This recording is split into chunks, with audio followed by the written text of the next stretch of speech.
என்னோட குழந்தையை எப்படி ஒரு புத்திசாலி குழந்தையா மாற்றுறது. அதாவது இந்த உலகத்தில் பிறந்த குழந்தைங்களில் 3 to 5% of the children are gifted children. Gifted சில்ட்ரனை எப்படி பிரிக்கிறது? 5 கேட்டகரியாக பிரிக்கலாம். First category highly intelligent children.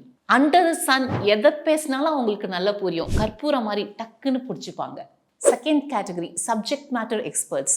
ஒரு சில சப்ஜெக்டை ரொம்ப நல்லா படிப்பாங்க. Third category creative people. ஒரு விஷயத்தை அவங்க கிட்ட கொடுத்தீங்கன்னா அவுட்புட் வேற லெவலாக காமிப்பாங்க. Fourth category people leadership abilities, அதாவது அந்த தலைமை பண்பு அப்படின்றது அவங்களுக்கு அவ்வளோ நல்லா வரும். Fifth category visual and art forms, அதாவது டான்ஸ், ட்ராமா இதெல்லாம் ரொம்ப நல்லா பெர்ஃபார்ம் பண்ணுவாங்க. எல்லாம் ஓகே தான், ஆனால் என்னோட குழந்தைய எப்படி புத்திசாலி குழந்தையா மாற்றுறது அப்படின்னு நீங்கள் கேட்குறது எனக்கு புரியுது. ஆக்சுவலி புத்திசாலி குழந்தைங்களை 2 விதமாக வருவாங்க. First genetic intelligence. அப்பாவும் இன்டெலிஜென்ட், அம்மாவும் இன்டெலிஜென்ட், பிள்ளையும் இன்டெலிஜென்ட், தட்ஸ் ஓகே.